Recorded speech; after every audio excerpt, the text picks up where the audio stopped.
एक शिकार 4 तैयार पार्ट 5। मेरा भाई वहाँ पे है। तो आलिया ने कहा कि अच्छा मैं देखती हूँ। मैं घर पहुँच के तुम्हें फ़ोन करके बता दूँगी कि कल मिलना है या परसों। फिर मैंने कहा कि कल का रख लो, कोशिश करो। फिर यहाँ से चली गई और मैं भी घर आ गया। इतने में मेरी उम्मी ने मुझे आवाज़ दी। मैं जो बाहर आया तो मेरी उम्मी ने बताया कि आज रात में अबू घर नहीं आएगा क्योंकि आपस में कुछ काम है। मैंने कहा ठीक है, कोई बात नहीं। मैंने खाना खाया और मैं फिर अपने कमरे में चला गया। खुद को सुकून दिलाने के लिए मोबाइल पे लिखी और फिर हाथ गाड़ी चला के मैं सोने की तैयारी कर रहा था कि मैंने दरवाज़ा खुलने की आवाज़ आई। मैंने समझा शायद भाई होगा। फिर मुझे याद आया थी मेरा भाई तो अपने ससुराल में था और अब वो आपस में था, तो रात को इतनी देर से कौन हमारे घर आया था। फिर मैंने जब झांक के देखा तो मेरी उम्मी और कोई अंकल दबे पाँव मेरी उम्मी के कमरे में जा रहे थे। मैंने जब इस अंकल को देखा तो वो तो बिल्कुल अजनबी भी लग रहा था। मैं अपनी ज़िंदगी में पहली दफ़ा उसको देख रहा था। मैं समझ गया था कि मेरी उम्मी का चक्कर चल रहा था। फिर मैं अपने रूम में आया और काफ़ी देर परेशान बैठा रहा कि मैं क्या करूं। अबू को फ़ोन करके बता दूंगा। और फिर मेरे दिमाग में एक तरकीब आई। मैंने सोचा कि मैं भी अपनी उम्मी से अपनी ख्वाहिश पूरी कर लेता हूँ। ये मौका बहुत अच्छा था। अपनी उम्मी को डरा के अपने दिल की ख्वाहिश पूरी कर लूँगा। और फिर मैं नीचे आया हूँ। उम्मी के कमरे का दरवाज़ा खुला था। पहले तो मैंने किसी सुराख से अंदर देखने की कोशिश की वजह से अंदर कुछ नज़र नहीं आया। बस हल्की हल्की आवाज़ आ रही थी, जैसे कोई सरगोशियों में बात कर रहा हूँ। फिर मैंने उम्मी के कमरे का दरवाज़ा बजा दिया। फिर मेरी उम्मी उठ के मेरे पास आई। क्या हुआ? फराज रात को इतनी देर से वो ऐसे एक्टिंग कर रही थी जैसे वो अभी सो के उठी हो। लेकिन मुझे पता था कि उनके कमरे ज़रूर कोई शख्स था, क्योंकि मैंने अपनी आँखों से देखा था। पहले तो मैं डर रहा था कि उम्मी से बात करो या ना करो। फिर मैंने एकदम बोल दिया। मैंने कहा, मैं आपसे ये उम्मीद नहीं थी। मेरी उम्मी कहने लगी, क्या हुआ फराज, क्या कहना चाहते हो? मैंने कहा, मैं आज अपने ने घर पे किसको बुलाया है, वो भी रात के उस वक्त किया हुआ। तुम पागल हो जान। मैंने कहा, मैंने अपनी आँखों से देखा है। आपके कमरे में कोई तो आया है। मेरी उम्मी कहने लगे, तुम सो जाओ, रात काफ़ी हो रही है। क्या क्या सोचा, लेकिन मैंने एक न सुनी और दरवाज़ा खोल के अंदर कमरे में चला गया। कमरे में देखा तो कोई भी नहीं था। बेड के नीचे देखा, वशो मैं भी जाके देखा। मैं बड़ा हैरान हुआ कि ये कैसे हो सकता है। मैंने अपनी आँखों से देखा था। कोई ईट वो सवंक कमरे में गया था कि मैंने उम्मी को बुलाया। मैंने कहा, मैंने अपनी आँखों से देखा, आप खुद ही बता दें। मेरी अम्मी कहने लगी, आने दो तुम्हारे अबू को, मैं उसको बताती हूँ ये जो तुमने हरकत की है। अब मैं डर रहा था कि कहीं मेरा बाकी वो तो हाँ नहीं था। फिर मैं परेशान हूँ कि वापस कमरे से उन्हें लगा तो मुझे एक दिन याद आया कि मैंने अपनी उम्मी की अलमारी तो देखे नहीं। जब मैंने उम्मी को बोला कि अलमारी खोली, क्योंकि हमारी को अक्सर लोग लगा हुआ था, मेरी उम्मी कह रही हैं मेरे पास भी नहीं है। फिर मैंने चाबी ढूंढने की कोशिश। फिर मैं शोर करने लगी कि लगी फराज, तुम पागल हो गए हो, कोई नहीं है उस घर पे। अपने घर भी रहा था कि अगर मैंने सिर्फ इल्ज़ाम लगाया है तो मेरी तो शामत आ जाएगी। इसलिए मैं पूरी कोशिश कर रहा था कि इस राज का पता लगा। लेकिन जब मैं चाबी ढूंढ रहा था तो मैंने ये महसूस किया गया, मेरी उम्मी के चेहरे के रंग अड़ने लगे हैं। मैं समझ गया था कि ज़रूर कोई ना कोई बात तो है। और फिर इतने में मेरी उम्मी ने मेरा हाथ पकड़ा मुझे कि नलकी फराज बैठो, मुझे तुमसे बात करनी है।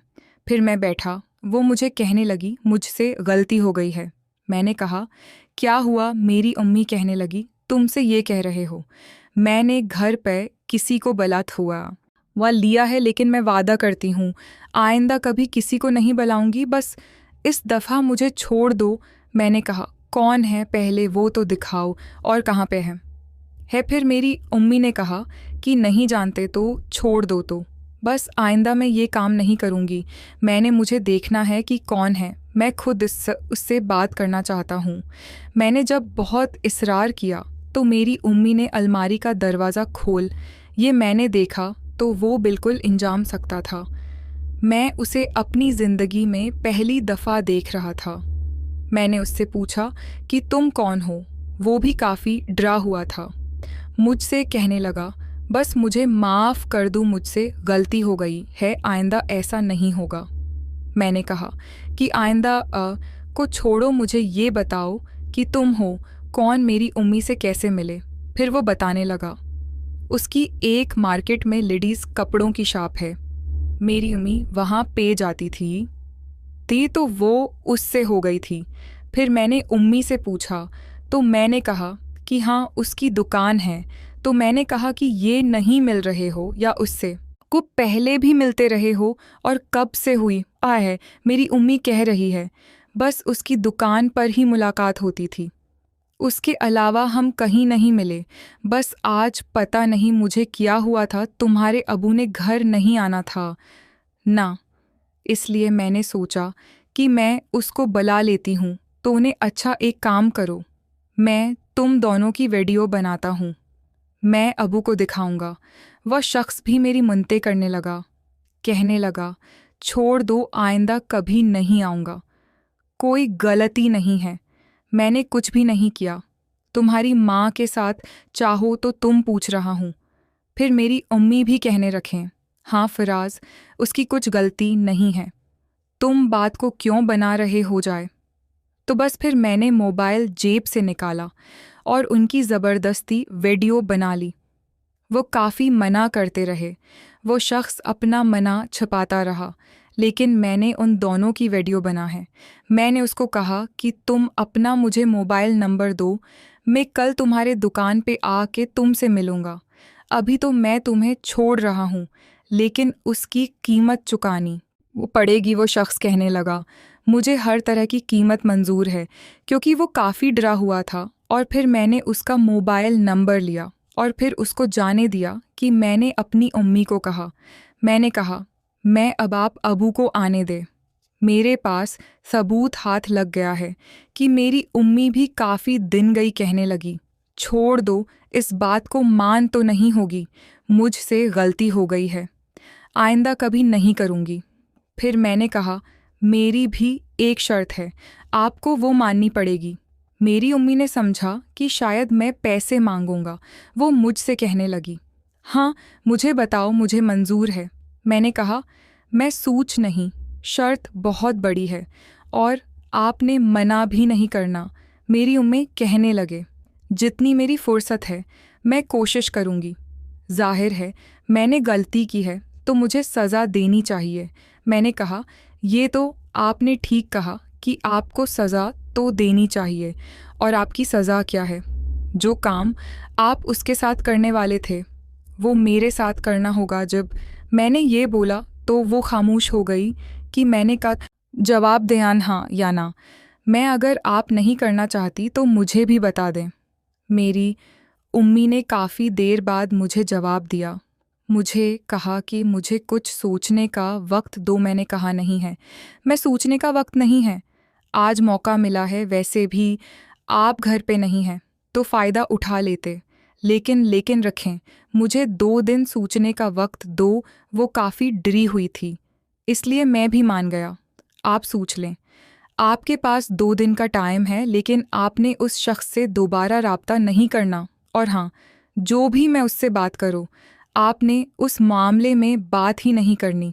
मुझे कहने लगी, फराज, इस उनको छोड़ दो, जाने दो, ऐसा ना हो कि रिश्तेदारों में ये बात फैल जाए। मैंने कहा, नहीं है, मैं उसको सज़ा देनी पड़ेगी, बस आप छोड़ दें कि मैं अपने कमरे में आया हूँ। अब मैं ये सोच रहा था आजकल उसकी दुकान पर जाके क्या बोलूँ, उससे पैसे मांगूँ या कुछ और। यही सोचते सोचते एकदम मेरे जहन में एक तरकीब आई दोस्तों, इस कहानी की आखिरी कस देखने के लिए उस चैनल को सब्सक्राइब कर लीजिए और बेल के आइकन को क्लिक कर लीजिए ताकि नहीं आने वाली किताब को जल्द मिल सके। शुक्रिया।